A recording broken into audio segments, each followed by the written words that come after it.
Jamaica has been down this road before. The country has faced heavy debt problems in the past, managed to pay down much of that debt, and then over time fell right back into the same situation.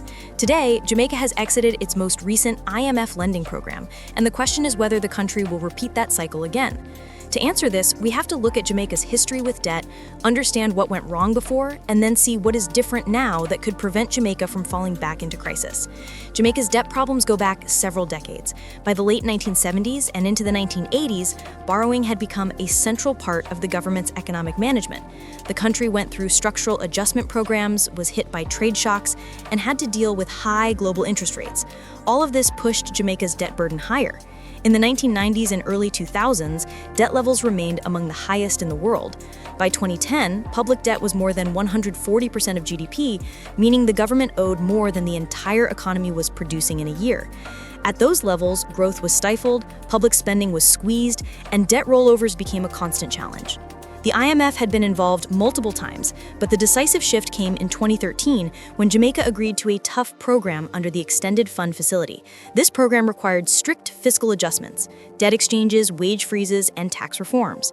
Between 2013 and 2019, Jamaica ran some of the highest primary surpluses in the world, often more than 7% of GDP, just to bring debt down. By 2023, debt had fallen below 80% of GDP, essentially cutting it in half within a decade.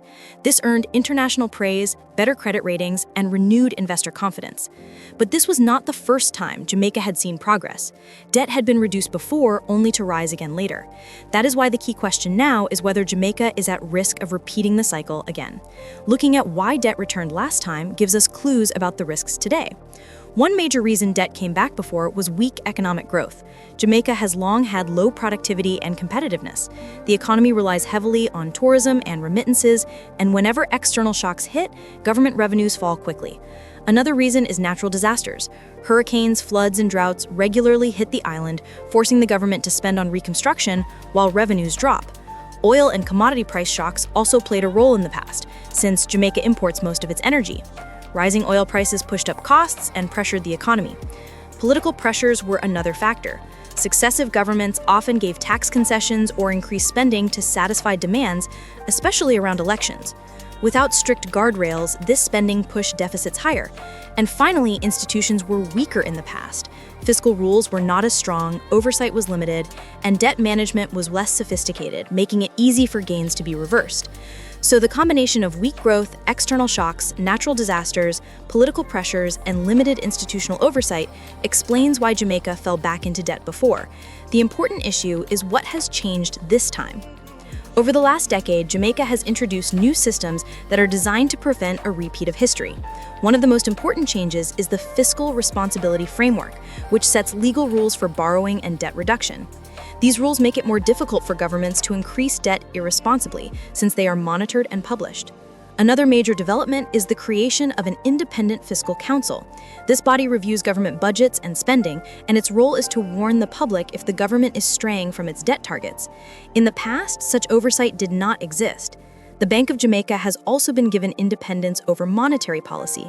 It now has a clear inflation targeting framework, which strengthens economic credibility. This makes it less likely that debt will spiral out of control due to poor monetary decisions. Debt management itself has also improved. Jamaica now issues a larger share of debt in local currency rather than foreign currency, reducing exchange rate risk. Debt maturities have been lengthened, making it easier to manage repayments. The government actively engages with investors and uses debt buybacks to smooth obligations. Credit rating agencies have responded positively. Fitch and S&P have upgraded Jamaica's outlook, signaling greater investor confidence. This reduces borrowing costs and shows that Jamaica no longer depends on an IMF program as a seal of approval. Another difference today is that while Jamaica has exited IMF lending, it still undergoes Article 4 consultations with the IMF. These reviews happen annually and provide assessments of the economy and fiscal policy. They are published publicly, creating transparency and acting as another layer of accountability. Together, the Fiscal Responsibility Framework, the Fiscal Council, central bank independence, better debt management, and ongoing IMF surveillance create guardrails that were not in place the last time Jamaica reduced its debt. But the risks have not gone away. Jamaica is still vulnerable to shocks that could undo progress. growth remains highly dependent on tourism. If there is a global downturn, revenues would quickly fall and debt ratios would climb. Climate vulnerability is another serious concern. Jamaica is one of the most hurricane-prone countries in the region, and a single major storm can cause damages that cost billions. These events lower revenues, increase spending, and force new borrowing. External financing conditions also matter. If global interest rates rise or if international markets tighten, Jamaica could face higher borrowing costs or reduced access to capital. Political cycles continue to pose risks. Elections often bring pressure for more spending, wage increases, or tax cuts. If governments give in to these pressures, the fiscal balance can deteriorate. And finally, contingent liabilities from state-owned enterprises remain a hidden danger. If a major public entity needs a bailout, it could add significantly to government debt. So, can Jamaica fall back into the same cycle again? The honest answer is that it is less likely than before, but not impossible. The institutions put in place provide stronger protection. The Fiscal Council and Fiscal Responsibility Framework create permanent oversight and targets. The central bank adds credibility. Debt management is more sophisticated, and investor confidence is higher. But the system still depends on political will. Rules only work if leaders are willing to respect them. A series of large external shocks or a breakdown in discipline could still reverse progress. The most realistic outcome is that Jamaica does not return to the extreme debt distress of the past, but debt reduction will slow and stabilize rather than continue falling sharply. Jamaica will likely hover around current levels unless growth picks up significantly. Avoiding a relapse into crisis requires strict adherence to the new institutions, continued fiscal discipline, and resilience against external shocks.